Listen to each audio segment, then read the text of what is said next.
似乎係比較係多啲人講，但係其實其他時間咧，似乎呢個病咧，即係冇其他精神病，譬如話思覺失調啊或者抑鬱症咧，其實嘅嗰個關注咧係少好多嚇。咁厭食症咧，其實係一個即係其中精神科裏邊係即係可以死得人嘅嚇，因為個病直接而死嘅。咁我諗厭食症另外一樣嘢，大家可能一講起嘅諗嘅就係講起而家即係個社會潮流上面好多嗰啲瘦身啊嗰啲廣告啊嚇，好吹谷女人要瘦啦，係咪要靚啦、整容啊嚇美容啊、化妝啊各樣嘢。咁其實正呢樣嘢咧，其實都係好影響咗即係而家時代嘅女性佢自己嗰個自我形象嚇，因為其實有時咧係好多時候大眾傳媒啊每一日發放嘅信息咧，其實都可能會影響咗我哋每個人心目之中嗰個女性嗰個自我形象。咁潛移默化之下咧，其實咧都會即係影響自己，即係對我哋嗰個外表啊、身形啊各樣嘢嗰個價值嗰個判斷咯嚇。咁其實咧厭食症咧係喺個精神病裏邊咧嚇精神健康裏邊咧係喺呢個進食失調下邊嘅一個其中一個病。進食失調嘅英文嘅意思就係 eating disorder， 即係食嘢方面有問題嚇。咁同精神其實聽落真係冇乜關係。咁咧就其實最主要點解話我哋話佢有問題咧，就係話通常呢啲人咧佢食嘢嘅時候咧，佢嗰個習慣啦嚇，同一般人唔同啦嚇。咁呢個我一陣間會解釋一下點咩為之唔同。咁同埋佢哋喺控制體重方面咧係有個病態嘅傾向啦嚇。咁呢個咧其實咧同我哋講一般嘅減肥咧其實係唔同嘅嚇，即係唔係純粹減肥，因為我諗減肥咧大家可能都同意而家即係女性或者甚至乎男性裏邊咧，可能你10個都着緊有5、6個都話要減肥啊，日日都掛住喺口邊話減肥啊嚇，食少啲啊咁樣。咁呢個係一個好普遍嘅現象，但係厭食症咧就其實就唔係一個即係好極端嘅行為嚟嘅嚇。咁除咗係話佢嗰個體重同埋嗰個進食嗰個習慣之後咧，其實更加佢嗰個後遺症係好嚴重，係包括生理同埋心理兩方面嘅影響係好嚴重。咁我哋一陣間都會解釋一下。咁咧其實食嘢體重其實好簡單嘅啫，即係一個出一個入嚇。咁入就係平時我哋食幾多啦嚇，出就係我哋即係每一日嗰個消耗啦。只要呢一個咧天秤咧嚇唔平衡嘅話咧，出多個日咧，我哋就會自然就會瘦噶啦嚇。咁喺嗰個飲食失調裏面，我頭先講啦，厭食症係其中一種啦嚇。咁我哋仲有一個叫暴食症啦。咁我諗其實暴食症咧，中文嘅譯名咧就譯得唔係咁好嘅嚇。咁因為咧，即係令人哋咧聯想起，即係當然佢係其中一樣嘢，佢係會即係食得好多啦。咁但係佢另外一方面就係話佢一啲我哋講係一啲去控制翻體重嘅行為，其實喺個名度其實就唔係好體驗得到嘅。咁同另外一個咧，我哋叫話狂食症咧，其實咧嗰個係令人哋覺得好混淆。咁一般嚟講咧，去睇見精神科醫生咧，其實就係前面嗰兩個厭食症同埋暴食症。咁厭食症咧，我哋又分為呢個禁食型同埋暴食型啦嚇。咁我陣間會再解釋究竟係咩啦。咁暴食症有呢個放射型同埋非放射型啦。咁我哋今日主要講就係前嗰兩個，後邊嗰啲我哋就唔講啦嚇。咁咧咩為之厭食症咧？厭食症咧就一樣嘢就係瘦啦嚇。咁一般嚟講我哋咧去定何謂瘦咧，我哋有個叫做 BMI 嘅嚇。BMI 就係話一個叫做即係身體指標。咁點計出嚟嘅咧？就係話我哋用我哋嘅體重啦、除以高度嘅2次方。咁因為咧，我哋都要喺一個即係正常嘅體重嘅範圍裏邊咧，身體咧先至可以即係正常咁樣去運作嘅嚇。因為我哋需要好多嘅能量俾我哋身體裏邊各個器官去運作啦嚇。咁如果譬如話當我哋嗰個食嘅嘢係少過需要嘅咧，咁其他嘅能量喺邊度嚟咧？就喺身體其他嘅器官嗰度嚟㗎啦嚇。咁就係可能喺你啲肌肉啦、脂肪啦嚇。咁但係當你瘦到一個地步係已經係超過你嗰個肌肉啊、脂肪可以提供嘅，咁咪身體其他可能啲內臟啊嗰啲都要即係消耗嚟去提供身體每一日嘅需要咯嚇。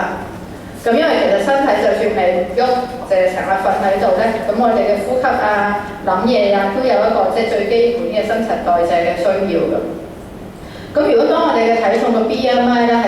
輕過17.5嘅時候，咁咧我哋就話呢個人咧就係個體重係過低啦、偏低啦咁。除咗係話體重過低咧，咁佢哋對於肥胖咧係非常之害怕嘅嚇。咁呢個害怕咧係驚到，即係我哋喺個我唔知你哋有冇聽過其他嗰啲 talk 啦嚇。咁呢個害怕其實係差唔多我哋有時都喺度講啊，究竟好似一個妄想，好似一個 delusion 咁嚴重啊。因為delusion 我諗如果你哋有聽過譬如話思覺失調啊嗰啲咁嘅講座咧，你知道其實即係差唔多係將一啲已經唔係事實嘅嘢咧，就已經信以為真，當咗係一個事實。咁所以其實呢個咧係一個即係唔止係普通嘅驚咁簡單，係一個好強喺裏邊一個好強我哋話一個推動力咧，點解會導致佢好多厭食症嗰個減肥嘅行為，其實都係同呢一個驚肥呢個係有一個好大嘅關係。咁就係因為厭食症啦，咁佢會做好多嘅行為啦，嚟去幫佢達到呢個減肥嘅目標啦嚇。咁同埋就係話因為厭食症受得滯咧，咁佢會有出現一個停經嘅狀況。咁基本上咧即係女性咧嗰個荷爾蒙啊、個分泌啊各樣咧，其實對個身體嗰個體重嗰個敏感度都好高嘅嚇。咁好多時咧，我哋啲病人咧嚟咧，好多時即係佢嚟可能佢已經病咗1-2年，但係其實停經咧，其實佢可能已經係好早嘅時候已經出現咗㗎啦嚇。咁咧好多時咧，佢哋有機會，所以變咗咧有機會咧，厭食症嘅病人咧，第一個睇唔係精神科醫生，係去睇婦產科醫生，因為睇停經嚇，因為可能家長啊或者係佢哋都好識得冇嚟經喎，咁啊知道一定係身體有問題啦嚇，咁所以就去睇婦產科醫生。咁可能婦產科醫生咧幫佢做完一輪檢查，又驗荷爾蒙啊，又照下啲卵巢啊各樣嘢都冇問題啊，咁啊話冇問題啊，咁結果咧就係即係睇漏咗，其實咧呢個病人咧係因為身體過輕，所以其實佢係有一個厭食症，就唔係一個即係婦科嘅病咯嚇。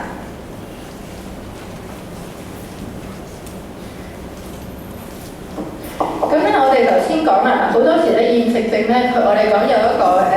嗰個體型上邊咧，佢係有一個扭曲咗，佢自己對自己嘅體型咧係扭曲咗嚇。明明隔離個人都見到佢都瘦到得翻頭骨嘅啦，好唔健康啊嚇。但係佢自己咧喺佢自己個腦裏邊咧嚇，佢自己有個感覺係覺得自己都仲係好肥嘅嚇，可能覺得個肚腩好似都仲係肥咗啲喎，仲係要即係瘦啲喎嚇。咁所以咧，其實變咗呢個我哋係講係一個扭曲啊，即係體型同埋現實上面佢嗰個體型同埋佢嗰個自己內心裏邊嗰個形象有一個扭曲喺度啦嚇。咁呢個好多時咧就算你點樣去同佢拗都好啦嚇，因為好多時咧，即係譬如身邊嘅人見到佢，喂你真係好瘦啦嚇，咁但係咧你點樣去同佢拗咧？其實你都好難即係拗得贏佢話佢真係需要肥啲啊咁樣。咁佢哋照鏡啦，照鏡可能永遠都係睇出嚟嘅自己咧，其實係比佢真實嘅自己咧，其實係要肥嘅嚇。咁我哋頭先話咧，厭食症其實係分兩類型嘅，一個咧就叫做禁食型，另一個咧就係暴食或者係放射型。咁咧嗱，唔好聽個名咧叫厭食症咧，就以為嗰啲人係唔想食嘢嘅，只不過咧其實係佢哋用一個好強嘅意志力咧，係控制咗自己食嘢嗰個衝動啊。其實好多時咧，佢哋咧係有胃口嘅，係想食嘢嘅啊，而且係成日個腦裏邊其實都可能諗好多同食嘢有關嘅嘢嚇，所以變咗咧佢哋咧行為上邊咧，你見到佢係唔食嘢嘅啊，但係咧佢會做其他嘢出嚟咧，去彌補翻佢嗰個即係想食嘢嘅衝動。例如咧，佢會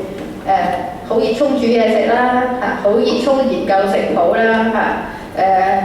我都好多病人其實即係話俾我聽，第日想做營養師啊，或者做廚師啊咁。咁你睇到佢嘅，譬如就算職業上面嘅選擇啊、興趣上面嘅選擇咧，其實咧同食物係好有關係嘅嚇。咁另外就係有啲就會好中意煮嘢俾屋企人食啦嚇，亦都好中意夾餸俾其他人食啦嚇。咁但係佢哋自己又唔食㗎嚇。咁禁食型咧就係話淨係用唔食嘢呢個方法咧嚟控制自己嘅飲食嚇。咁可能佢哋有啲時候咧就即係譬如朝頭早可能食一塊麵包啊嚇，晏晝食幾個生果啊嚇。咁可能一日計埋個卡路里都係得700-800個卡路里，咁其實係絕對唔夠身體嗰個需要啦嚇。咁有啲時候禁食型嘅咧，佢都亦都會時時都會做運動嘅嚇。咁暴食型咧就係話我頭先講，其實佢哋唔係冇胃口，不過咧佢哋咧就要控制自己嘅胃口。咁但係有啲時候佢哋當佢哋控制唔到嘅時候就會失控啦嚇。咁可能咧你見佢一個禮拜裏邊咧，大部分時間都唔食嘢嘅，但係咧一食咧就食到好狼，即係可能食幾餐一次過就食晒。咁食完之後咧，佢又可能會覺得好後悔喎嚇，又覺得好似好有罪疚感啊咁樣樣，咁點辦啊？咁佢可能咧就係靠食翻啲瀉藥啦、嘔啦、做運動啦，咁樣去減低佢吸收到嘅卡路里啊。咁主要就係呢兩種啦。咁其實咧，我哋之後會講暴食症啦。咁其實厭食症咧同暴食症咧，其實兩者咧嗰個關係係好密切嘅嚇。有啲病人咧，可能咧就曾經患厭食症啦，可能之後變咗暴食症啦，或者係調翻轉暴食症後嚟變咗厭食症，或者係厭食症裏邊咧，亦都有啲暴食症嘅行為，就係例如即係呢啲咯。我頭先講有啲時候佢控制唔到自己啊，跟住就出現呢啲咁嘅行為。咁其實咧，飲食失調啊，即係厭食症同埋暴食症咧，其實同精神病或者係一啲精神病嘅病徵好有關係嚇。其實唔係淨係食嘢咁簡單，好多時咧，我哋即係而家嘅研究咧，即係都會發現，譬如話佢哋同焦慮症好有關係啦嚇。因為頭先都講啦，佢哋怕肥咧，其實都係類似好似一個焦慮症。我哋講一個恐慌啊，譬如話一啲 phobia 嚇咁所以好多病人都有好焦慮啦。咁就算你喺佢平時日常生活裏邊，你唔係話喺嗰個飲食方面，其實喺其他方面，可能佢對自己啊，譬如話你見到佢信心又不足啊，好容易少少事啊，佢又會好擔心啊，好擔憂個結果係點樣樣啊，個人咧平時咧都好緊張啊咁樣樣。咁同埋情緒方面又可能特別係會唔開心啊，同埋諗負面嘅嘢多啲啦嚇。咁強迫性官能症咧，其實就係話即係強迫症，大家識唔識強迫症？知唔知？都知係嘛？即係強迫症嘅人咧，就係話會有一個諗法，即係譬如話佢哋好驚污糟咁樣樣，咁佢就會成日就會諗住污糟呢樣嘢啦，就要去洗手，即係令到自己嗰個緊張嗰個擔心減低啦嚇。咁厭食症嘅病人咧，就當然佢唔係好似強迫症一樣，即係佢唔係話去洗手嘅，當然都有啲病人係會出現強迫症嘅病徵。咁咁但係佢哋嗰個強迫嗰個行為咧，就係好多時佢可能重重複複去問一樣嘢啊，因為佢覺得好唔確定嗰個答案啊。咁佢因為一樣嘢可以同你去即係傾一樣嘢，拗一樣嘢咧，喺度傾一個問題咧，可以即係傾1個鐘2個鐘都唔完嘅嚇。同埋佢哋有好多嘢，即係覺得唔敢去確定啊，究竟唔敢去落決定啊嚇，喺度不停自己喺個腦度即係諗嚟諗去啊，諗嚟諗去啊嚇。咁我哋講咧，其實佢係有一啲類似係即係強迫性嘅性格啊咁樣啦嚇。另外就係話佢哋係好追求完美嘅嗱其實咧好多厭食症嘅病人咧，即係我自己見過好多都係其實好叻嘅，佢哋係好勤力嘅。亦都病發之前其實都好乖嘅，即係唔係話病發之後唔乖，不過我哋病發之前咧，其實都係一啲喺屋企人心目中咧係一啲乖乖女啊咁樣嚇。咁佢哋咧何謂追求完美咧？就話其實佢哋好驚犯錯，即係好多時候佢哋好希望佢做一件事做一個決定嚇。嗰個結果係100%喺佢哋嘅掌握裏面嘅嚇，佢哋好希望即係要可以即係掌控佢哋自己即係每做一件事嘅結果，亦都係好要求對自己個自我要求好嚴格。咁好多咧，其實呢啲讀書都好叻嘅，佢哋都好勤力讀書啊。有時候我都即係有啲會考攞幾個 A 咁樣，其實好叻嘅有啲同學。咁就變咗咧呢樣嘢咧，其實個問題咧就會令到佢哋好多時咧做事嘅時候咧就會擔心做錯個決定啦，唔敢落個決定啦嚇。咁同埋佢哋嗰個行為上面咧，有時候亦都係會比較係固執啲啦嚇，好冇乜彈性啦嚇，好唔 flexible 啦，話點就係點㗎啦嚇。咁唔係好可以譬如喺一個新嘅環境裏面去適應啦嚇。咁我諗呢一個咧，其實佢呢一個咁嘅性格特徵咧，其實都係即係同嗰個病人咧嗰個行為方面啊，同埋你去處理佢方面咧，其實係一個即係可以講係一個好大嘅特點啦，亦都可以講係一個好大嘅困難啦嚇。點樣去咁另外就係話有一啲病人咧，其實咧因為各方面咧，亦都會有出現即係濫藥啊、酗酒啊嗰啲行為。咁呢一個行為咧，其實比較同暴食症咧，即係嗰個多啲關係嘅嚇，同厭食症嗰個關聯就比較少啲嘅。咁同埋另外就係有啲性格上面嘅問題啦。咁所謂何謂性格上面嘅問題咧，就係話其實即係性格其實就係話一啲我哋平時點樣去睇我哋嘅性格世界觀啊，我哋嘅每一日嘅行為，我哋點樣去做一個決定啊？呢啲就係即係籠統啲就係叫做性格啦嚇。咁呢一樣嘢咧，其實咧都係即係佢哋可能佢哋性格上面咧有啲地方唔係好夠彈性啊，亦都會影響咗即係都係我哋發覺喺呢個厭食症嘅病人裏邊係會比較多啲嚇。咁咧其實咧飢餓咧即係有好多其實厭食症嘅病徵咧，其實可能係同嗰個係個飢餓嘅後遺症，因為個飢餓咧其實係直接即係除咗我哋頭先講話影響嗰個身體嗰個器官之外咧，其實即係腦部咧其實係一個好主要，因為其實腦部咧每一日咧佔我哋基本嘅新陳代謝咧嗰個比重係好多嘅嚇。咁飢餓嘅時候咧，其實呢個咧就係一個好生理，即係好 biological 嘅變化嚇，生理就咁。但係呢個生理嘅變化咧，其實亦都係會影響咗心理個 psychology，即係佢哋因為你個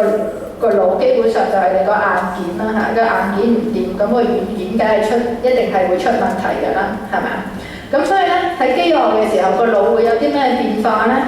咁咧就係話我哋個腦部咧學習嘅能力係偏低，個彈性係減低，個人變得好 flexible 啊，咁亦都解釋咗點解佢哋厭食症嘅病人咧，即係當佢哋越病越瘦嘅時候咧，佢哋係會變得越嚟越固執嘅嚇，因為佢哋接受新事物嘅能力係低咗。咁另外咧就係話嗰個執行功能啦，話我哋講呢個 executive function 點樣去決定我哋做唔做一件事啊？點樣當我哋即係收到即係外來有譬如啲好多唔同嘅信息嘅時候，我哋點樣去做嗰個決定啊？呢一個功能嚇，咁所以變咗佢哋好容易又會變得猶豫不決啦嚇。咁佢唔知點去決定嘅時候，咪係揀翻條舊路咯嚇。咁變咗咪又係去翻上面嗰個即係變得。即係個人好固執啦嚇，情緒管理方面亦都係會差咗嚇。咁情緒管理咧，我諗其實即係譬如話如果你抑鬱症嘅時候咧，其實你嗰個情緒咧，你譬如你去睇一件事物啦，係咪？去睇其他人對你嘅反應咧，你可能會係偏向負面嘅，因為受到嗰個情緒嗰個影響咧嚇。咁其實厭食症都會嘅，即係厭食症嘅時候咧，佢可能譬如同一件事，一個佢冇嘢嘅時候，佢譬如話人哋俾佢嘅一句comment 啊，咁意見啊，佢覺得冇乜嘢好容易接受嘅。但係咧，當佢厭食症嘅時候咧，佢可能對於嗰句咁嘅説話會特別敏感，或者佢對其他人俾佢嘅一個表情啊、一個反應啊，佢會捉得。特別係會容易去捉住嗰啲咁嘅表情咧，就會話：哦，你唔中意我啊嚇，你可能對我咁嘅行為表示唔滿意啊，或者你喺度挑剔緊我、批評我啊咁樣樣。咁就另外喺因此佢喺個社交方面咧，亦都會特別困難啲嘅，因為佢會特別會容易覺得人哋係可能係排斥佢，可能人哋冇乜特別嘅意思嘅，不過只係可能講到普通嘅説話，但係佢演繹到可能人哋係唔中意佢，所以講一句咁樣嘅説話，或者係討厭佢，所以講一句俾個咁嘅表情俾佢。咁所以咧，佢哋咧可能喺呢樣嘢都會令到佢哋咧喺個病嘅時候特別容易係去隔離自己，即係唔同人哋去溝通。咁同埋就係好會去注意一啲細節啦，即係佢哋會忘記咗個大事，即係譬如話。因為我哋好多厭食症嘅病人，可能講緊10幾歲啦嚇，咁10幾歲其實個大事係咩咧？就係返學啦，係咪？識朋友啦嚇，結識異性朋友啦嚇，諗下自己將來嘅前程係點啦嚇。咁佢就即係忘記咗呢啲佢喺嗰個階段最重要嘅事情，咁就係淨係每一日就係諗住食啊，點樣去煮嘢食啊，點樣去減肥啊，係咪？咁變咗咧，好多時候咧，即係佢睇唔到嗰個大嘅 picture，淨係睇到一啲好捉住一啲好細微嘅嘢咧，喺度同你去反反覆覆咁樣喺度傾呢啲嘢。咁所以咧，其實個腦部嘅變化咧，其實都解釋咗好多咧喺厭食嘅時候咧，佢哋嗰啲嘅心理嘅行為啊，同埋心理嘅狀態啦嚇。咁其實呢啲頭先都講過啦，即係話好驚肥啦嚇，到肥啊都仲係想瘦啲嚇。當佢譬如話100磅嘅時候，佢想90磅；90磅嘅時候想70磅；70磅嘅時候覺得都唔夠，都仲係要60磅咁樣樣嚇。咁其實我諗佢哋唔知道自己係有問題嘅嚇。不過咧，佢哋嗰個驚肥嗰個恐懼咧，其實基本上咧係已經係將其他嘅嘢咧。即係超越晒嚇，咁因為我諗其實因為一個人咧嗰個心理咧，其實唔係話即係淨係得單一個思想嘅，咁但係你去採用一個咩行為咧，其實就可能係睇下你每一個思想裏邊，即係你鬥爭完之後個結果係邊一個係你覺得重要啲，咁可能你就會去採取嗰個行為啊。咁有啲時候咁其實咧唔係所有厭食症嘅病人咧，佢都會同你講我想瘦啲嘅。有啲時候咧，佢哋咧亦都有香港嘅研究咧表示咧，即係譬如有啲中國嘅即係可能係因為嗰個文化上面有啲唔同啦，咁所以咧變咗有時候咧有啲人咧佢從來都唔會話諗我係想瘦啲或者想靚啲嘅，但係佢表現出嚟咧，其實就個病徵咧，其實就同厭食症嗰啲咧，其實就好相似嚇。咁佢有好多時就話覺得個胃有脹啲啊，唔舒服啊，食唔到咁多啊咁樣樣。咁好多時佢哋都唔覺得自己有問題嘅嚇。我諗厭食症嚟講咧，最大嗰個困難咧就係嗰啲病人好多時都唔覺得你自己有問題，佢係好即係佢自己係喺嗰個狀態裏邊，佢覺得好舒服嘅，佢自己係覺得好接受喺嗰個狀態啊，覺得有問題同埋覺得好唔自在嗰啲係佢身邊嘅人咯啊。咁同埋就係會情緒低落啦、焦慮啦同埋發脾氣，因為咧點解咧就係話好多時咧佢即係身邊嘅人咧，其實都會俾好多唔同嘅意見話俾佢聽，喂你咁樣唔掂啊嚇。咁如果佢哋即係佢個驚咧就係話驚肥啊嘛嚇。咁如果你逼佢去做一啲佢同佢驚嘅嘢，即係譬如話啊你明明畏高嘅逼你去呢個50樓嗰度咁望落去嚇，或者你去澳門塔嗰度望落去，咁你梗係好驚啦嚇，梗係同嗰個人死過啦，係咪先嚇？個情形就係咁，即係好多時都係身邊嘅人咧，其實都係會俾好多意見話俾你，因為你唔得喎，食多啲啦嚇，咁食多嚿啦咁。其實同佢哋嗰個驚咧，啱啱就係相反。咁所以佢哋好容易又會情緒低落啦、發脾氣啦，好容易同人哋發生即係爭拗啦，亦都因此咧個人際關係咧會變得即係差咗。咁同埋咧，佢哋其實都會知道自己其實個行為其實都有啲問題，所以好多時咧佢哋咧食嘢咧唔同人哋一齊食，可能會偷偷地食啊，自己匿埋可能喺房食啊，又或者未食又話食咗啊，又話我喺街度食咗啦，翻嚟又唔食啊咁樣樣。同埋佢哋就會開始咧就唔同朋友出街食飯啊，因為其實咧食嘢咧係一個好重要嘅社交嚟嘅嚇，喺我哋嘅社會裏邊，因為你好多嘅社交嘅活動其實就係食飯啊，同啲 friend 啊出去食嘢啊、飲嘢啊咁樣樣。咁佢而家食嘢食得咁古怪嚇，都唔敢變咗佢自己都會疏離自己，唔同其他啲朋友。出去咯，咁變咗佢哋自己嚟講咧，嗰個孤獨感同埋疏離感咧，其實係好強嘅嚇，亦都係亦都因為呢個即係呢一個原因咧，亦都會令到佢哋咧，即係變咗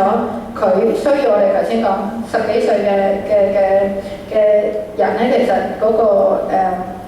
社交去建立自己嘅人際網絡咧，係一個好重要嘅階段嚇。咁呢樣嘢咧，呢個病咧，其實就會好嚴重咁打擊咗佢喺嗰個時候嗰個階段要去做嘅嘢。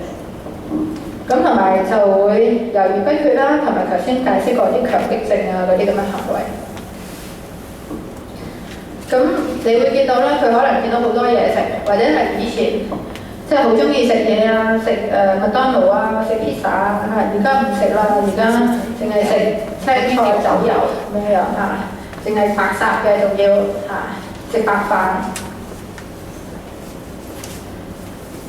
即係好似變咗另一個人啦嚇。亦都有啲咧可能會係嘔啦，食完之後扣喉啦，頭先講過呢個暴食型嗰啲啦嚇。咁有啲就會食啲瀉藥啊，嗰啲排翻出嚟啦。有啲嗰啲利尿劑啊，嗰啲咁樣樣嚇。狂做運動啦，咁就做到驚嘅有啲屋企人咧，譬如話我之前見有個病咁佢好中意打羽毛球，細個好中意打羽毛球，咁但係每一日佢要打成6-7個鐘喎，咁邊有人得閒同佢打6-7個鐘羽毛球啊？係咪？咁佢捉住屋企人打，屋企人一聽到打羽毛球，個個都好驚啊！咁佢哋亦都可以，但係咧，其實佢除咗打羽毛球，即係打羽毛球呢啲係好明顯嘅運動啦。咁但係好多時咧，佢哋可能會做啲咩運動咧？即係譬如話會成日企啊，唔肯坐啊，寧願行路啊，行幾個鐘頭路啊，唔肯搭車啊嚇。咁譬如話有時候因為我哋都見好多啲住院病人啊嗰啲咁樣樣嚇，咁有啲時候佢哋可能坐嘅特別嘅姿勢啊，坐喺度有摁腳啊嚇，咁或者寫字啊寫得特別好大力啊，即係總之佢會利用每一個機會咧，可能都會即係幫自己消耗啲嚇，做多啲唔同嘅運動。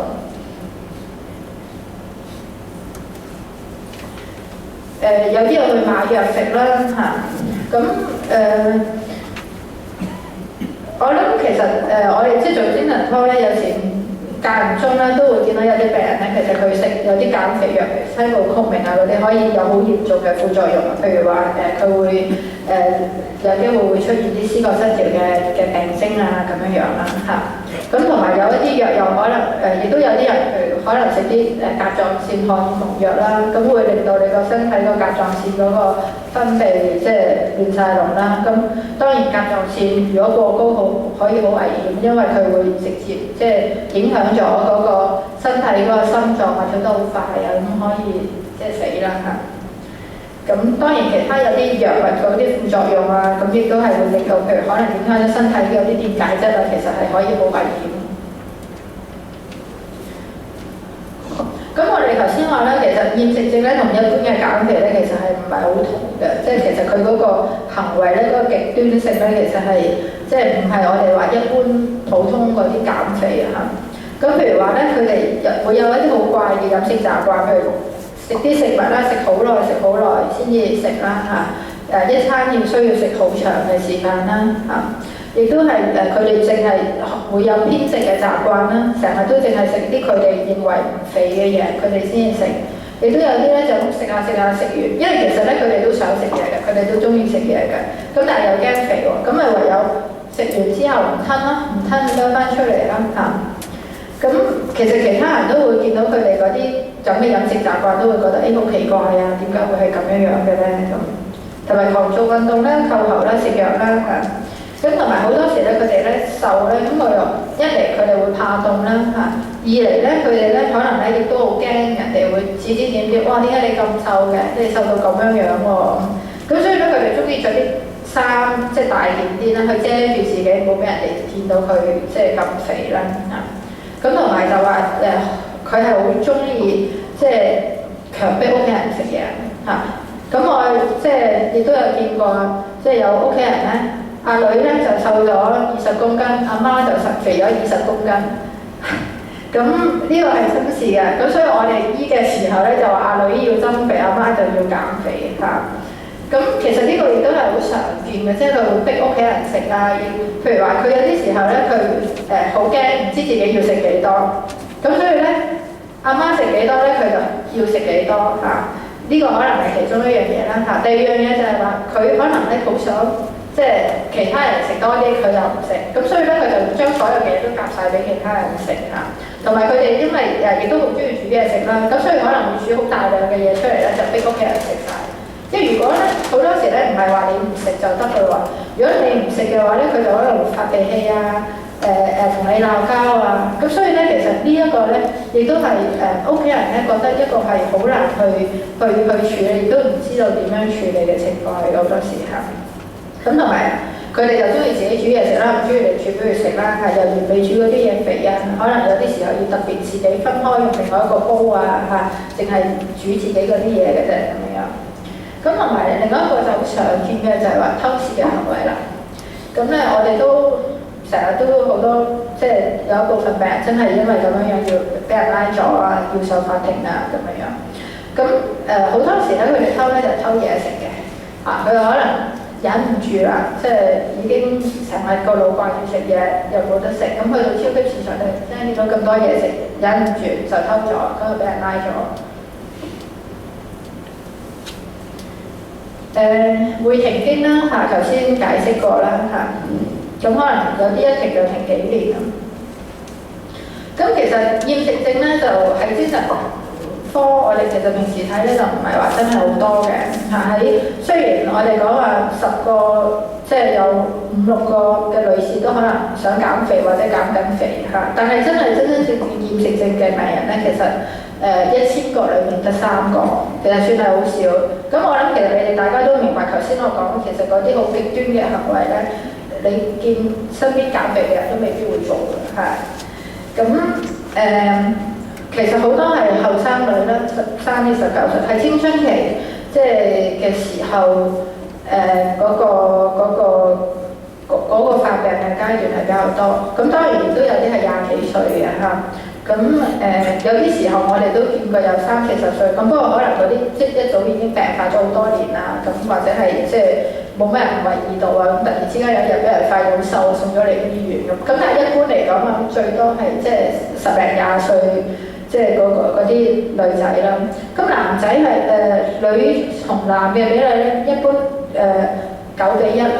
男都有嘅，唔係淨係女嘅嚇。咁通常咧就喺西方發達國家。咁而家嚟講，因為之前咧都一路都講呢個病其實可能同西方嗰個文化嗰個價值觀啊好有一個關係。咁曾經咧有個外國嘅研究咧就做到咧就話非洲有個國家咧其實以前係冇厭食症嘅，但係咧自從咧有咗電視可以睇美國嗰啲節目之後咧，開始啲人就有呢啲即係厭食啊暴食嘅行為出現。咁所以其實即係啲人就估會唔會其實係即係西方嗰個文明啊嗰個價值觀啊其實係好影響咗一啲女仔即係對自己嗰個影響啦嚇。因為其實厭食症裏邊咧，其中一樣最好嗰個好核心嗰個病徵咧，就係話佢好驚肥，而好驚肥點解會覺得好驚肥咧？就係話佢覺得肥胖咧。可能會令人哋覺得佢蠢啲嚇，可能會令人哋覺得佢懶惰冇咁勤力嚇。咁瘦啲嘅咧就會即係被接受多啲嚇，可能係成功係會即係比較多啲成功感咁。咁其實喺減肥嘅初期咯，其實佢哋都係有個成功感喺度嘅，因為可以減到肥，可能即係嗰時係又未係咁瘦啦嚇，所以都仲係正常啦嚇。咁可能旁邊可能好多人啊都曾經減過肥又唔成功啊，咁又人哋又會覺得咦你又瘦咗喎，可能都會俾啲即係正面嘅説話俾佢聽。咁所以其實咧有啲即係佢哋其實係初期嘅時候咧係有個成功感喺度。咁不過咧因為當個病咧變得越嚟越深嘅時候咧。頭先講過啦，佢嗰個腦部嘅變化令到佢好固執啊，好 rigid 啊，同埋佢亦都即係心理嗰個變化咧，其實係影響咗佢對佢自己嘅一啲嘅諗法，咁令到佢咧好似走咗入一個惡性循環裏邊嚇，變咗越嚟越驚肥啊，跟住隔離嘅人又俾多啲説話佢聽啊，令到佢嘅情緒又唔好啊，仲更加希望透過即係控制飲食咧嚟去即係控制自己啊咁樣嚇。咁講翻一個即係，所以變咗其實咧嗰個自我形象咧，其實喺嗰個厭食症裏邊咧，其實係一個好重要嗰個影響緊嗰個病。咁而喺呢個發達國家，大家都知啦，即係你睇開每日即係而家可能經過地鐵。最多嗰啲廣告啊，係點樣？可能係啲瘦身啊嚇，咁嗰啲女明星永遠個身形都係好靚啊，唔知係 Photoshop 一係真啦嚇，咁又話要打 Botox 啊，係咪？又話去韓國整容啊咁，個信息就係話咩咧？女人個樣係好重要，個身材係好重要，但係咧而家其實係唔係好講即係女性其他嘅一啲嘅重要嘅特質，譬如話即係為家庭啊，或者佢哋可能好努力啊，喺工作上嘅表現啦，係咪？咁女人就即係而家即係最可能最hit 嘅 topic， 可能就話又話你剩女啦，一陣間一陣間又咩敗犬啊一陣間又話豬扒啊，即係好多呢啲咁嘅負面嘅形容詞咧，即係套咗落個即係女性嘅身上邊唔小心如果你中咗其中一個就唔大鑊啦。咁你可能不停咁樣係俾人哋係用呢個標籤咧，就睇咗你，即係標籤咗你，而忘記咗你，即係呢個人本身其實仲有好多唔同嘅價值啊、唔同嘅特質啊咁樣咯嚇。咁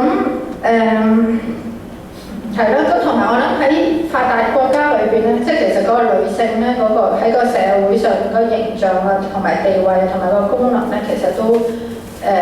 有一個好大嘅改變，而且改變得好快嚇。咁變咗嚟講咧，即係好大壓力嘅。如果你生活喺一個都市嘅社會，同埋可能你生活喺一個鄉村嘅社會，因為如果你可能生活喺一個鄉村嘅社會，你一出世你已經知道，我18歲，可能阿爸阿媽就已經幫我安排一頭婚事啦，係咪啊？咁然之後我就揾個人嫁咗佢啦，跟住結婚啦，生兒育女啦，跟住湊大啲仔女啦。即係你對自己嗰個價值觀同埋你自己嗰個將來條路咧係好清晰嘅，但係你喺而家嘅社會就唔係啦。你喺香港，你你可能10幾歲嘅時候，你諗好多嘢啦，係咪？即係又諗自己個樣啦，係咪？揀咩科啦，將來結唔結到婚，識唔識到男朋友啊，好多好多嘅壓力嚇。喺無形之中，因為個社會嘅改變咧，對嗰個女性嗰個要求咧，同埋嗰個自我形象同埋自我價值咧，各樣嘢嗰個標準咧，其實不停咁樣變緊啦。咁所以有啲人咧，可能喺呢個過程裏邊咧，佢係遇到困難，尤其係呢啲10幾歲嘅女仔嚇。咁點解好多時係10幾歲嘅時候，即係病發咧嚇？其實其中一個就係一個可能呢個係好主要嘅原因，就係10幾歲嘅時候，因為你係一個價值觀、自我形象同埋體現自我嗰個形成一個好重要嘅階段咯嚇。咁有啲職業啦，譬如模特兒啊、演員啊、運動員啊呢啲，或者係跳芭蕾舞啊嗰啲，即係對於嗰個體型嘅要求係好嚴格嘅嚇。咁佢哋如果譬如因為咧有啲時候厭食症咧，你體重咧跌咗去厭食到即係低個標準嘅時候咧，有時候係個腦部咧開始一連串嗰個生理嘅反應，頭先講。點解好似走咗入個惡性循環度啊？咁如果你做呢啲咁嘅模特兒，可能你嗰個標準係即係 BMI 18，即係好似我而家咁嚇，已經肯定係過肥啦嚇，已經俾人踢咗出局啦嚇。咁所以佢哋嘅標準可能 BMI 已經一開始已經16、17㗎啦嚇。咁如果你可能你嘅性格又比較係即係自我形象又差啲啊，自信心又差啲啊，咁好容易你就會即係走咗入去厭食症嗰啲心理模式啊，各樣嘢，咁你變咗就係厭食症嘅嚇，同埋呢啲即係節食啦，因為其實呢啲就係話佢嗰個生理咧已經係一個好比較係容易染病嗰個水平嗰度。咁厭食症就其實咧就對個身體咧其實係好大鑊嘅，講真，即係唔係話淨係唔食咁簡單，即係點解係頭先我都講會死嘅啊，第一張 slide 俾你睇就話會死嘅啊，我都希望大家記住呢個係可以係一個好危險嘅病啦。如果你發現身邊嘅人有，你都要好努力咁樣去幫佢醫嚇。咁一般嚟講，如果你睇外表咧，你見到佢好瘦啦，有啲時候會水腫啦，因為可能身體啊、蛋白質啊各樣嘢唔夠啊，可能會容易水腫啦。手腳會冰冷啦，會可能會啲血液循環差啊嚇。咁因為其實厭食症都係頭先講過啦，會影響晒全個身體所有嘅內臟，心臟係其中一個。咁所以嗰啲血液循環係會比較差啊，會手腳凍啊，有時你會見佢指指語語啊咁樣樣。Russell sign 咧，咁其實係一個英國嘅精神科醫生咧，佢發現嘅嚇，佢發現咧好多嗰啲飲食失調嘅病人咧，佢哋會扣喉嘅時候用手指頭，咁咧所以咧見到個牙嗰度咧就會你呢個位咧就會不停咁樣磨，咁會起到個枕喺度咯。咁咧呢個咧就叫做即係佢發現嘅，咁呢個就用佢個名嚟命名嘅，叫做 Russell sign。咁咧就咁亦都會影響咗身體免疫系統啊，譬如有啲傷口咧好唔返啦嚇。咁呢個都係我哋好多時候即係會擔心，如果醫佢嘅時候，如果有好大嘅傷口就好論盡㗎啦。咁同埋個人又會好攰啦嚇，血壓會偏低啦，心跳都會偏低啦，專注力會降低啦嚇。咁呢個就係 Russell sign 就係一個通常食指一個球頭，咁所以你見到呢度係會有個損咗咯嚇，損咗同埋有少少啲疹啊咁樣，啲手腳啊嗰啲啦嚇，指指語語啊。咁皮膚又會變差啦，有時可能會特別黃啲啦嚇，因為嗰啲胡蘿蔔素增加咗，啲頭髮啊會變得脆啊，好稀疏啊，好薄啊咁樣。咁個人會蒼白啦，因為好多時通常都會貧血㗎啦，佢哋嚇，啲皮膚好乾啦，會發黃啦嚇，有啲胎毛咧就通常咧喺個背脊啊、手臂啊，你見到有啲好長嘅毛啊生翻出嚟嚇，以前係冇，係喺個背脊嗰啲位係好多。有時候會有啲瘀斑啊，因為本身可能嗰啲血小板啊，或者嗰啲血型啊嗰啲一啲我哋講嘅蛋白質唔夠啦嚇，或者係損咗啦、潰瘍啦、好唔翻啦。咁咧併發症咧，其實咧身體所有器官都會影響到㗎啦，講真嚇。咁就爛牙啦，爛牙就好多時係佢哋扣喉嘅時候啦，嗰啲胃酸喺嗰個口嗰度影響咗啲琺瑯質啊嗰啲咁，所以令到佢哋會有爛牙嘅情況出現啦。咁亦都會有啲係甩咗啲牙嘅，都好多病，即係佢病幾年咧，成日扣喉嘅話咧，胃酸胃液搓翻上嚟咧係會甩牙嘅，咁所以變咗已經20歲已經要戴假牙㗎啦。因為真嘅我都見好多都即係唔係唔常見嘅。有啲潰瘍啦，個嘴可能嗰啲維他命啊嗰啲有啲潰瘍嘅情況出現啦。呢個咧其實就想話俾你聽個口水腺係呢兩邊佢有口水腺，咁佢哋好多時成日嘔嘅時候咧，個口水腺就會脹啲嘅，咁個面咧好似成日都脹卜卜咁樣。咁腮腺啦，腮腺即係口水腺啦，會發脹啦咁個嘴角嗰度會發炎啦、爛牙啦、便秘都常都會見嘅，因為咧厭食症嘅時候咧，啲腸啊嗰啲全部嘢都係會喐得慢好多咁可能會變咗3-4日先有一次大便啦。咁亦都係因為啲腸咧成日都喐得好慢，所以變咗佢哋咧有啲時候咧食好少嘢已經覺得個肚谷住唔舒服㗎啦咁肝酵素咧會升高啦會有啲肝炎嘅情況啦，同埋急性胃脹。咁急性胃脹嘅意思即係話咧，其實個胃係縮咗嘅，即係佢哋譬如病得1-2年啦，好多時咧個胃咧其實係比起正常係已經係縮咗㗎啦咁所以咧其實個胃縮咗咧就令到醫治嘅時候好困難，因為咧佢哋真係唔食得咁多嘢，即係如果你俾一個普通人嘅餐或者佢去食咧，佢開始嘅時候可能係好困難，即係覺得好辛苦好難頂咁如果你突然之間，因為其實你頭先都有講過，有啲係叫做暴食型狂瀉型嘅厭食症咧，咁佢如果佢突然之間嗰下個衝動係好犀利嘅，佢試咗2-3餐嘅嘢咧，佢突然之間個胃咧膨脹得好犀利咧，可以係一個即係急症嚟嘅，可以好危險，可以死嘅呢個係。心臟啦，心臟影響好犀利啦會心跳慢啦。通常我哋見好多都係得跳40幾50下咁樣，都好慢啦血壓會好低啦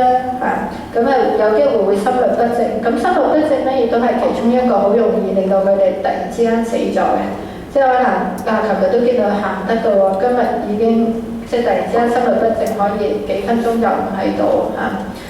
咁心律不正咧，有啲時候可能係同佢哋行為，譬如話佢嘔各樣嘢咧，有機會嚴重咁影響咗佢電解質啦。咁電解質咧就會直接影響個心跳嘅咁佢哋食嘅藥亦都會啦咁個病瘦起上嚟嘅時候，其實個心就一定係唔正常㗎啦咁所以都係會令到佢哋即係呢個係一個即係好嚴重嘅問題啦咁因為其實嗰個問題咧，就即係因為瘦得滯呢個心唔正常咧，你去睇心臟科醫生咧，都係冇藥去處理嘅都係一定係要你食翻救翻健康個心先會正常翻所以係冇得即係你去揾內科醫生咧，內科醫生都幫你唔到嘅呢個咁同埋就血液個電解質成日都會唔正常啦咁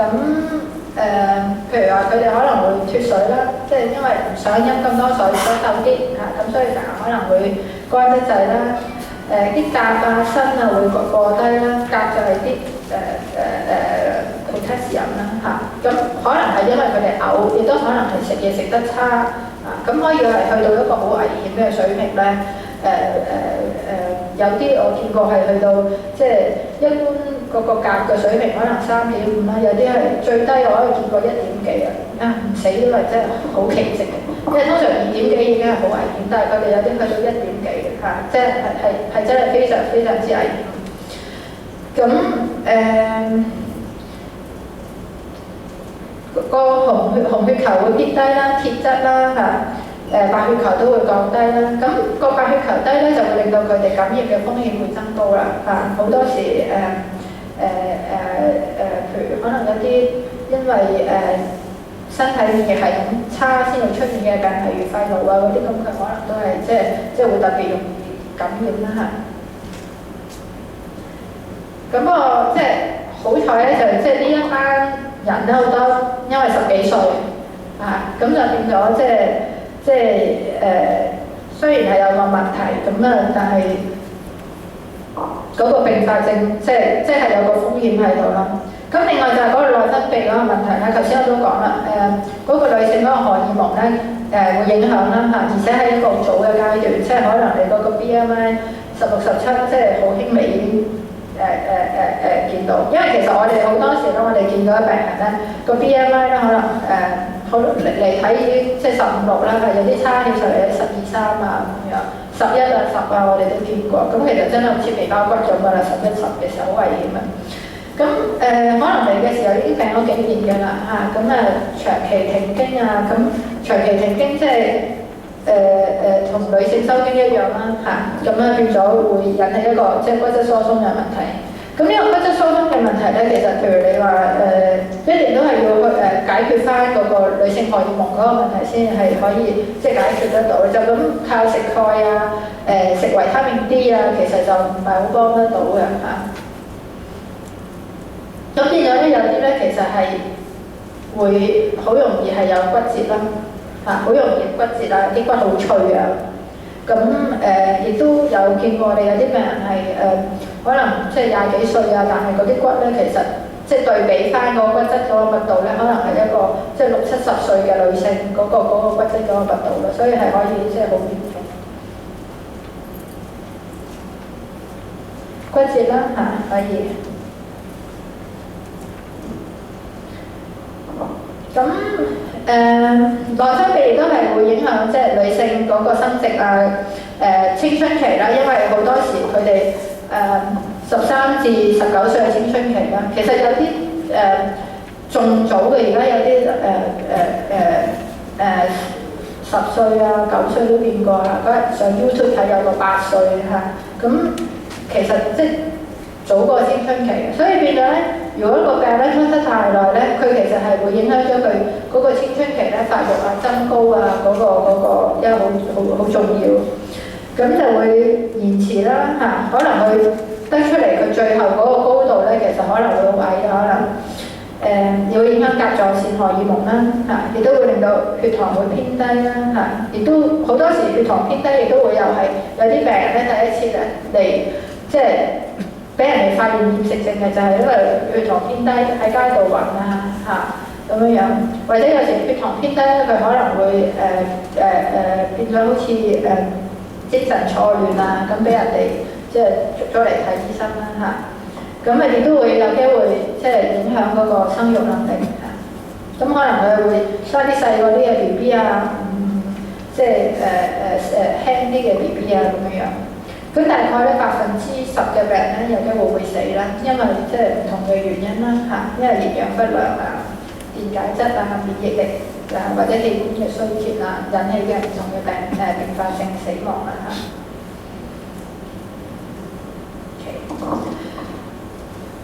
咁咧就講咗即係厭食症啦，有啲咩行為特質啦，同埋即係對個身體個影響啦咁好快講少少暴食症。其實暴食症同厭食症咧，基本上大家都係驚肥嘅不過喺暴食症裏邊咧，佢個控制能力咧就會少啲，即係冇厭食症控制得咁犀利。因為其實你話要去到厭食，我唔知大家有冇減過肥，不過我諗即係你都知減肥，如果你可以 keep 住2、3個月都食得好少，其實都好痛苦咁如果你 keep 住幾年都係咁嘅話，其實係一個好大嘅意志力同埋一個好強嘅控制喺裏邊啦咁暴食症咧就控制得差啲嘅，咁佢又想減肥，但係又控制唔到咁同埋咧，因為咧佢佢喺嗰個減肥嘅過程係好大壓力嘅，因為你又想減又痛又唔瘦喎，又仲繼續要去即係增加咗，佢越禁佢嗰個食慾咧，佢反彈得越犀利嚇，咁令到佢嗰個情緒啊、嗰個失控啊各樣嘢仲更加犀利。咁變咗個情緒一失控咧，佢有時候咧佢會用翻食嘢嚟去舒緩翻自己嘅情緒。其實呢個咧用食嘢咧嚟舒緩自己嘅情緒，唔係淨係喺飲食失調裏邊，有好多譬如話抑鬱嘅病人啊，或者緊張嘅病人，有啲時候佢哋唔開心嘅時候咧，佢會食得特別多啲，因為即係好似佢又而且咧佢哋會特別中意揀一啲可能係高卡路里啊、高油啊、高脂肪嘅食物咧，去調解翻自己個情緒嘅嚇。咁所以咧，暴食症嘅人咧，好多時咧，佢會食完跟住走去求後，食完走去求後，或者做好多運動嚇。咁就屋企人同佢都會即係好大壓力啦。佢自己食完之後，亦都會覺得好大嘅罪疚感。佢呢個罪疚感咧，又會令到佢唔開心啦，唔開心又會即係又令到嗰個循環又繼續落去啦。因為佢唔開心，佢又想食翻啲嘢嚟控制翻自己啲情緒啊咁樣。食完之後又覺得好罪疚感。咁一般嚟講咧，佢哋暴食症咧，佢個身體嘅體重基本上可以係一般都係正常嘅。如果佢係唔正常，我哋就會擺咗佢落厭食症㗎啦嚇。咁所以佢係正常咧，先係叫做暴食症。咁或者係有啲係可能係偏重嘅嚇。咁就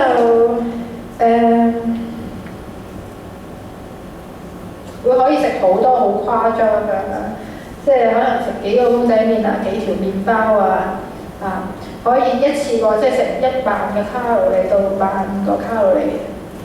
我哋一般人，我諗一般嘅女性一日咧食嘅可能係1500到2000個卡路里咁上下啦嚇。咁佢一次過食晒，可能喺好短嘅時間裏邊2-3個小時去食晒，食完之後即刻就去即係投降啦嚇咁樣。咁所以咧個身體咧咁樣俾你玩法咧，其實嗰個電解質啊各樣嘢咧其實好危險嘅。咁同埋通常嚟講咧，佢哋會中意食啲好高熱量嘅嘢啦，因為橫掂都已經食啦，係咪？咁梗係放肆啲啦。咁併發症咧，其實都即係會係便秘啦啲牙齒嘅問題啦、電解質啦，都係同厭食症嗰啲一樣啦。咁就同埋成日可能會有啲胃酸倒流啊嘅情況，因為其實嗰個食道有啲咧病人咧已經係可能佢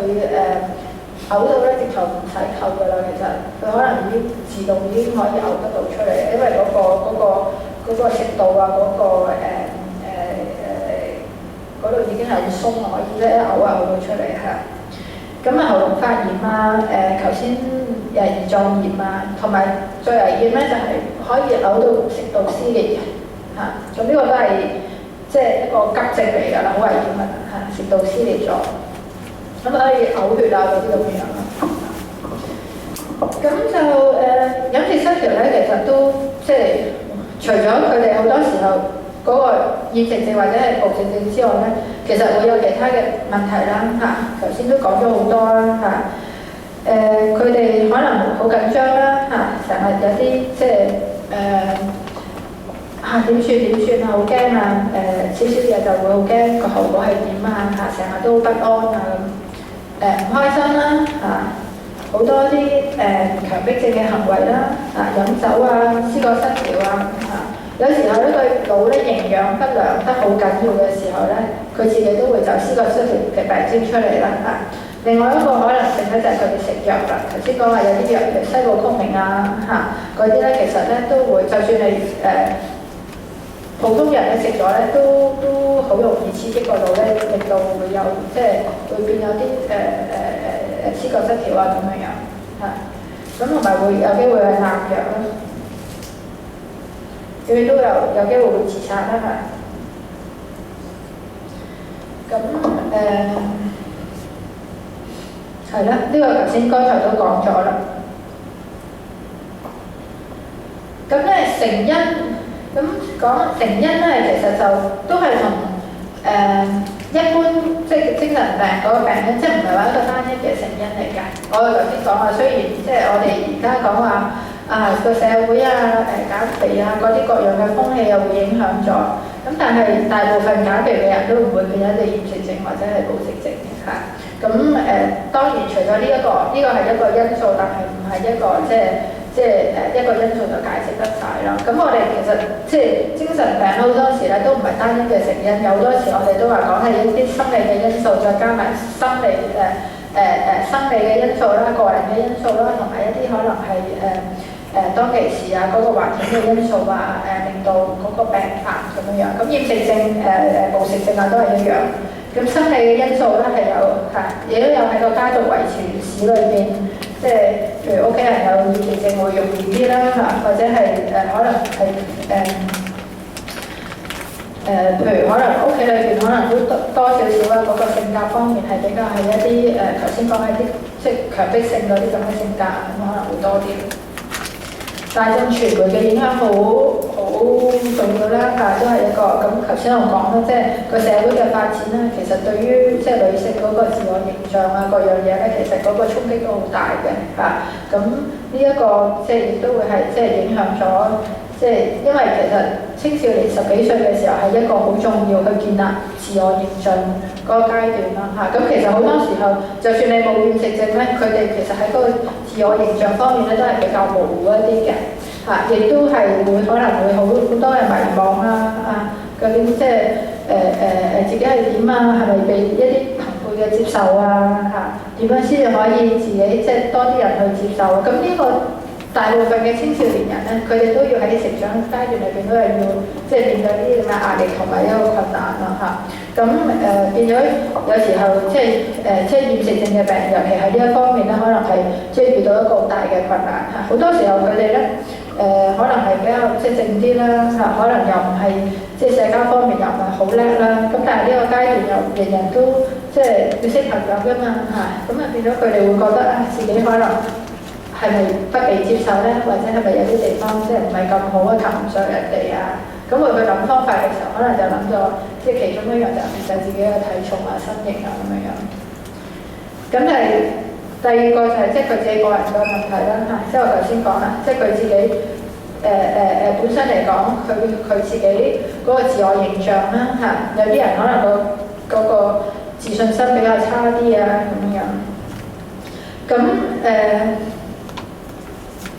譬如爸爸媽媽佢哋可能如果都係比較重視飲食嘅，喺飲食方面都有執着嘅，可能呢方面咧都會影響咗嗰個小朋友嗰個對於食物嗰方面係比較偏執啲啦咁兒童期有啲不良嘅經歷咧，嗰啲係講緊一啲好大嘅創傷譬如話俾人哋性侵犯虐待嗰啲咁佢呢啲人咧，可能本身嚟講咧，其實都會係特別容易有唔同嘅情緒嘅問題或者其他嘅精神問題啦。咁其中一樣都會係飲食嘅問題。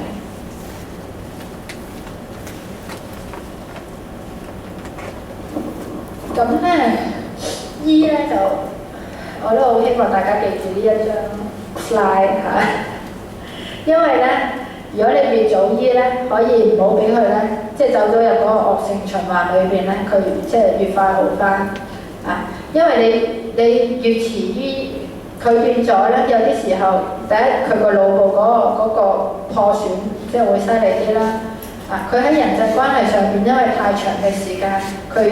離開人群越遠，離開佢嘅朋友越遠，佢就越難翻入去，係嘛？同爸爸媽媽可能同屋企人因為飲食嘅嘢摩擦得越犀利，變咗將來修補個關係亦都會係難啲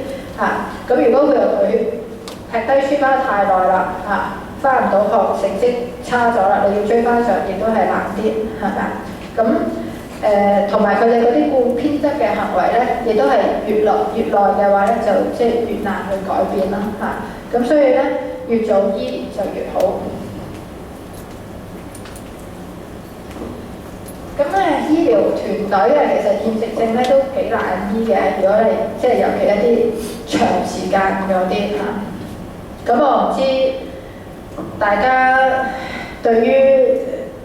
呢個醫療團隊有冇啲咩嘅意見？因為咧因為好多病人都唔贊成係精神科醫生醫嘅有啲就話：哎呀，我個女個胃脹食唔到嘢，咁跟住去睇腸胃科啦嚇，去照好多次，腸胃科醫生都話：喂，冇嘢喎，照唔到啲乜嘢嘢喎嚇。咁而家嚟講咧，有啲咧唔係太嚴重嘅，兒科醫生都會醫嘅嚇，兒科醫生咁因為如果係早期嘅厭食症咧，其實你俾翻啲嘢佢食，或者佢嗰個未去到咁多啲偏執嘅行為嘅時候咧，其實可能食翻嘢佢重翻，然之後改變翻嗰個腦部嗰個生理嗰啲問題咧，其實已經好翻㗎嚇。有啲可以好易醫嘅，當然有啲好長時間嗰啲就可能係好難醫啦。有心理學家啦、營養師啦嚇、社工啦，同埋即係專科護士嚇咁啊。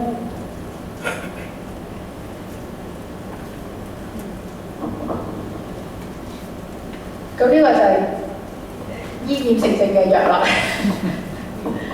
冇其他藥物，最主要就係食翻嘢嚇。因為食咗嘢之後咧，其實已經個腦部嗰個即係健康翻咧，其實已經對嗰個佢好多嘅心理咧，其實都已經有個幫助。咁當然啦，有啲真係已經好長時間，或者其實本身佢未有厭食症之前咧，其實佢可能性格，因為我頭先都講過啦，有一啲嘅性格嘅特點，譬如話佢個人可能比較係好緊張、好執着嘅，個情緒本身嚟講都係唔係咁穩定嘅，咁淨係靠食物都係唔得嘅嚇，咁都要配合其他嘅治療。咁但係咧冇咗呢樣嘢就唔得嚇，呢個唔食咧。即係我哋都同病人講，呢個就係你嘅藥㗎啦嚇。咁但係佢哋仲慘過食藥嘅，你叫佢食呢個嚇，會同你咬得好犀利㗎。咁最緊要就係第一個治療嘅目標就係要盡快恢復翻個體重啦，同埋佢嘅飲食習慣啦嚇。咁因為好多時佢哋都係會偏食啊，淨係食菜啊，咁我哋都希望佢會食翻啲肉嚇。咁其實咧，佢哋咧喺嗰個厭食症裏邊咧，其實係有一個恐懼嘅，就係恐懼佢自己重咗嘅時候究竟係點咧嚇。咁所以咧，其實呢一個咧，你令到佢個體重同埋飲食習慣咧正常咧，其實都係俾佢哋有個經驗知道，哦，原來我喺一個咁樣嘅體重嘅時候，未必係自己想象之中係咁恐怖嘅嚇。咁有時佢哋係慢慢可以接受到，即係你幫佢恢復翻體重之後，佢可能會慢慢接受翻，即係自己個體型。咁而且佢正常翻之後咧，其實咧佢開始會諗翻朋友啊、屋企人啊、學業嘅時候咧，佢就會將佢嗰個注意力咧係由呢個飲食咧就去翻佢一個即係正常嘅軌道咯。咁一般嚟講咧，我哋都唔會話贊成一下子，譬如你叫佢一個禮拜，雖然我話盡快，唔好話一個禮拜你叫佢重5公斤，咁好危險啊！因為咧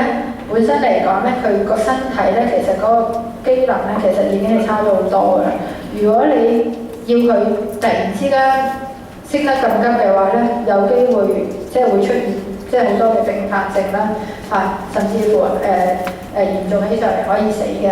咁所以盡量咧即係都唔好，而且咧因為如果你叫佢咧食得好快，突然之間佢，因為頭先都有講過啦，厭食症咧就唔係真係唔中意食嘢，不過佢將自己嘅食慾咧撳低咗，一下子咧你將佢放翻出嚟嘅時候，佢哋其中一個恐懼咧就係控制唔翻自己嘅食慾，因為佢知道佢自己其實嗰個食慾，即係嗰個慾望係好強嘅嚇，咁亦都有啲係我見過係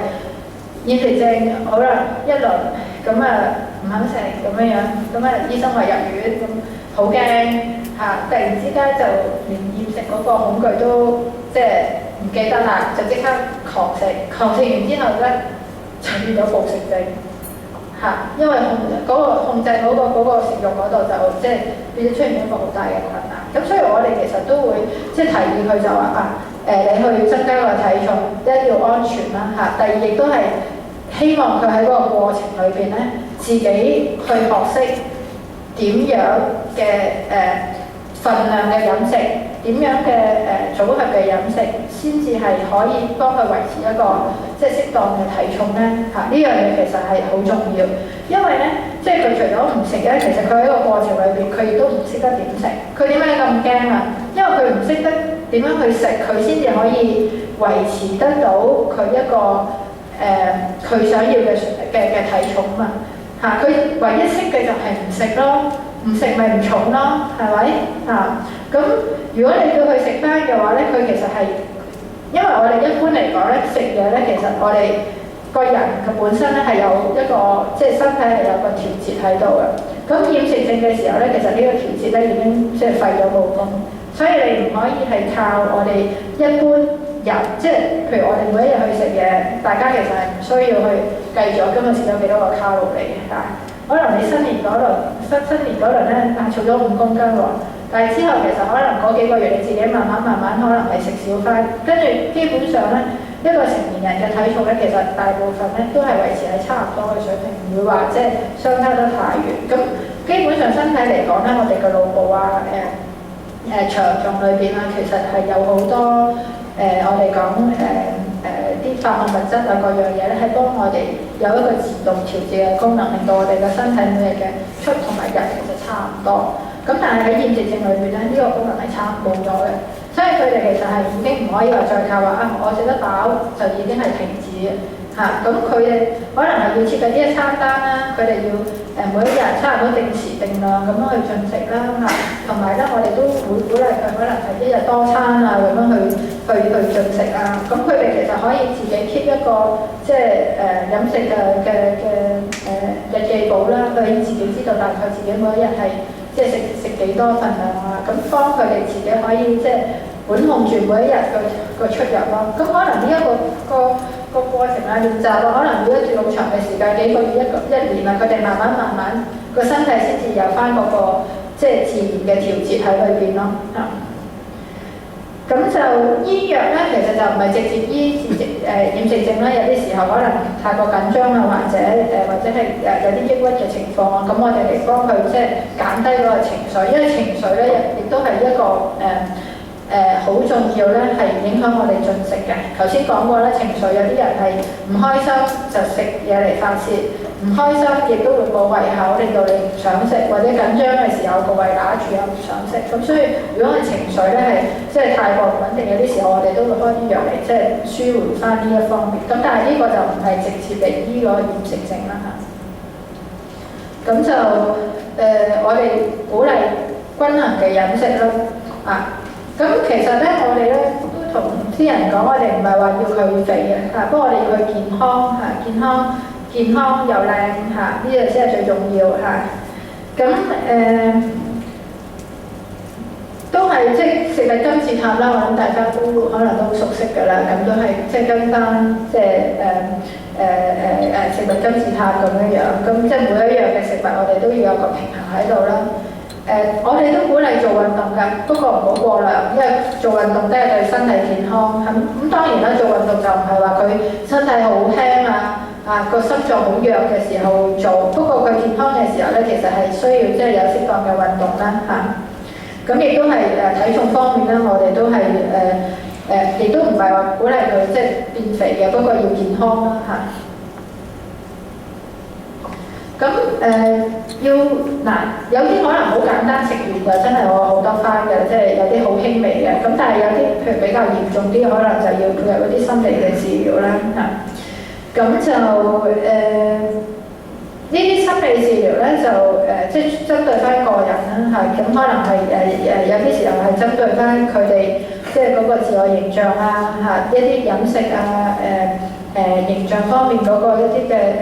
誤解啊嚇。咁或者係一啲譬如人際關係啊嘅問題啊，佢哋可能出現有啲問題啊，或者有啲困難啊咁樣嚇。咁或者係有啲係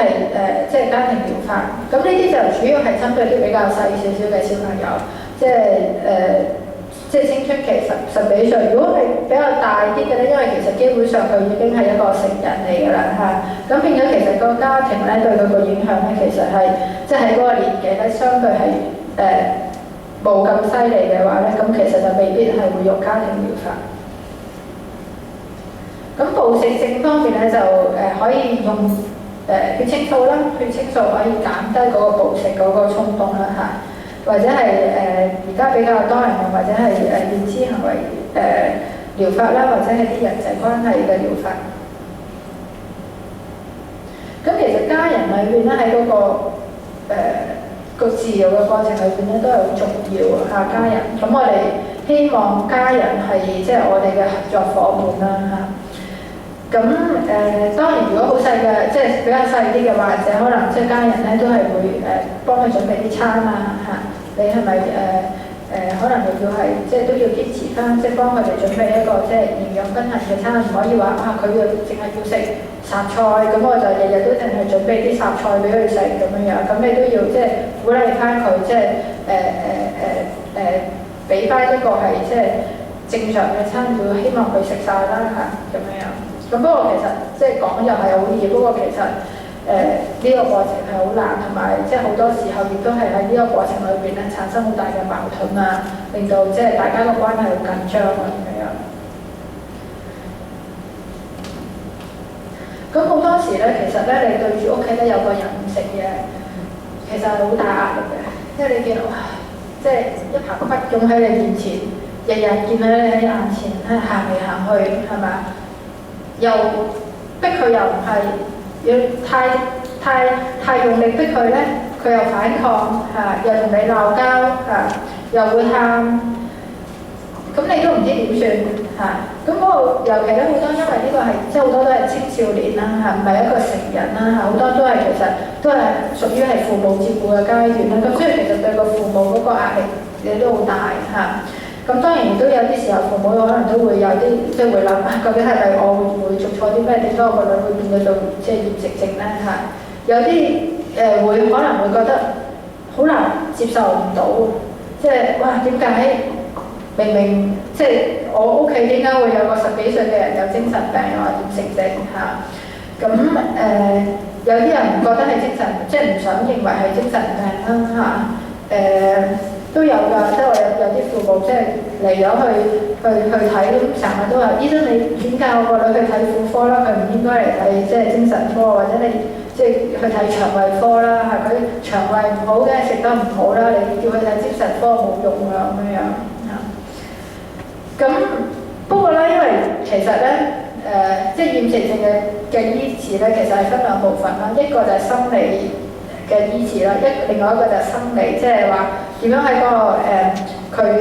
增重嗰個過程裏邊咧，你要係去睇住佢，希望佢係一個安全嘅環境，即係安全嘅情況慢慢去增重。因為如果係過重或者係過慢，即係一係就會餓死咧，如果唔係太快咧，亦都會好危險啦咁所以其實係有兩個部分喺度嘅咁家人咧，所以變咗你咁嘅情況之下咧，有啲家長咧可能就會好關注即係好多嘅anxiety 即係好擔心又可能會表現得好抑鬱亦都會即係將自己好多嘅不安情緒即係表達晒出嚟咁呢個咧都會可能會令到即係患者可能會覺得好難接受、好難受有啲咧就唔去理個問題，覺得冇嘢嘅，都唔係厭食症啦，點樣話佢厭食症或者覺得我個女都冇問題㗎啦咁樣有啲人會鬧啦唔食咁佢人哋都冇得食餓死你而家又唔食或者走去嘔咁會鬧啦，或者好囉囉嗦嗦啦咁好多時佢哋可能又會即係大家好多啲敵意有好多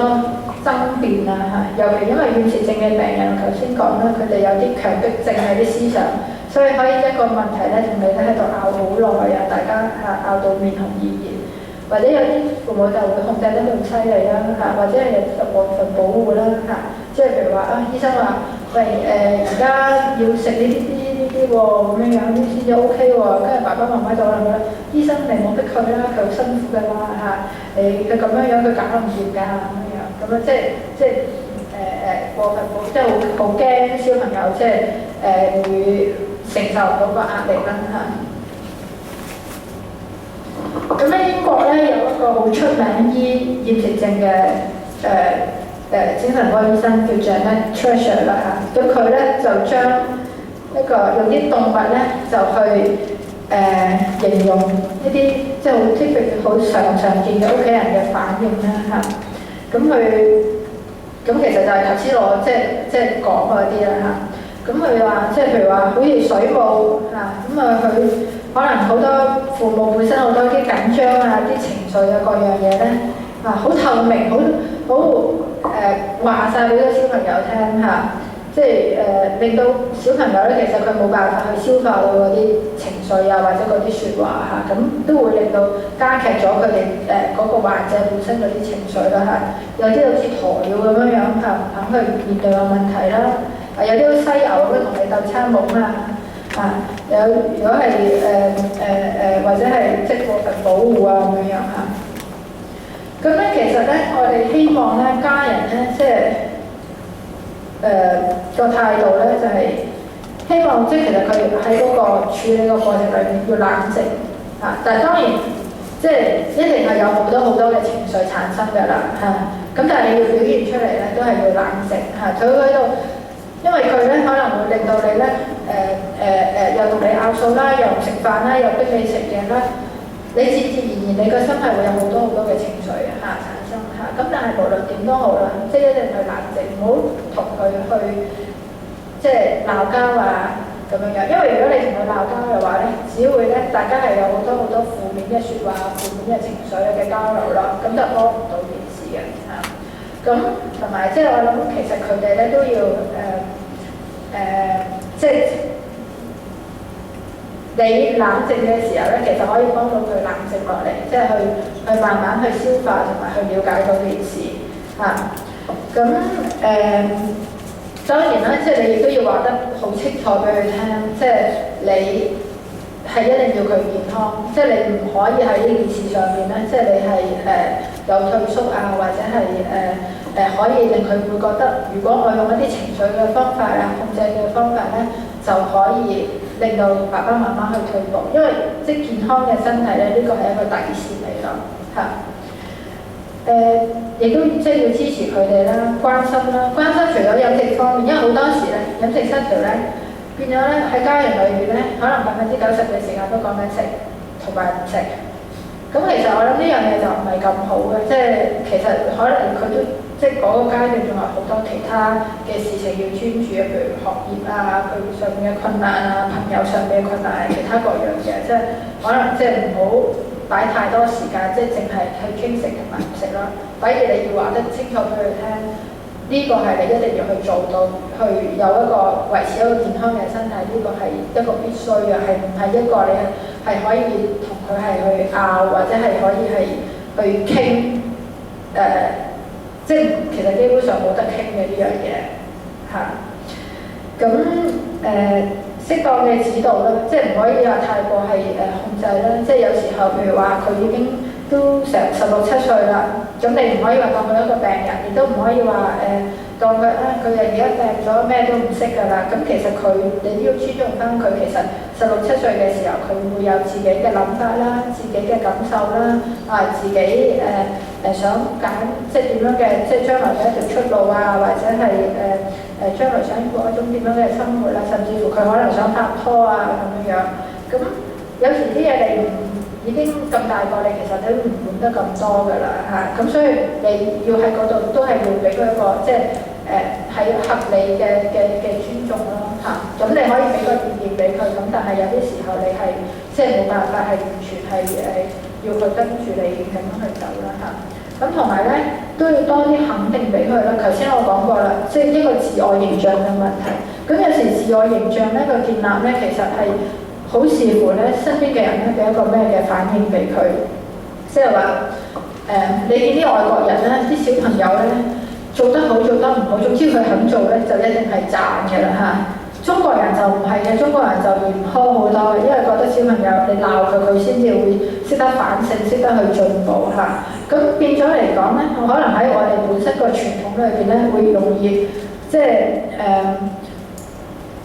對我哋自身嗰個要求好嚴格。可能我哋自己做啲嘢做得唔係咁好或者係有啲甩漏。講真，大家都係人啫，係咪？人一定係有錯㗎啦，係咪？一定有啲地方係有缺點嘅，又唔好。咁但係咧，因為我哋傳統裏邊咧，可能即係對於呢啲嘢咧，好多時即係個傾向就係話鬧多就賺少嘅中國人嚇。咁就變咗有一啲自我形象唔係咁高嘅人咧，好容易咧就會即係更加會影響咗佢哋嗰個自我形象啦。咁所以咧，其實都要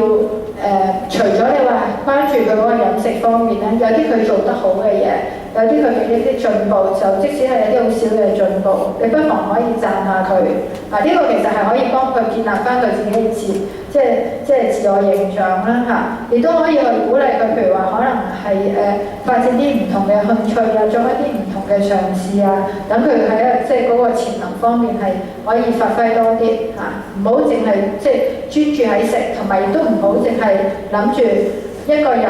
嗰個自我價值就係喺個樣啊，或者係身形方面，其實係即係一個人嘅價值其實仲有好多嘅，譬如你可能對其他人嘅愛心啊、關懷啊，係咪啊？你可能喺一個興趣上邊，你可以發揮到你嘅潛能啊，或者學業上邊啊，咁其實係有好多唔同嘅層面啦，就唔好係淨係咁表面，淨係其實你個樣同埋嗰個身形咧，好多時其實唔係一啲你可以控制得到嘅嘢。咁就唔應該即係擺太多時間落去咯嚇。咁其實就唔係話鼓勵佢哋可以即係好核突嘅嚇，即係你話即係基本靚，咁呢個人人都要，不過唔係去到一個極端啦，係話你將你自己即係生命嘅全部都係即係關注咗喺呢個方面咯嚇。咁基本上我今日想同大家講嘅嘢就係咁多。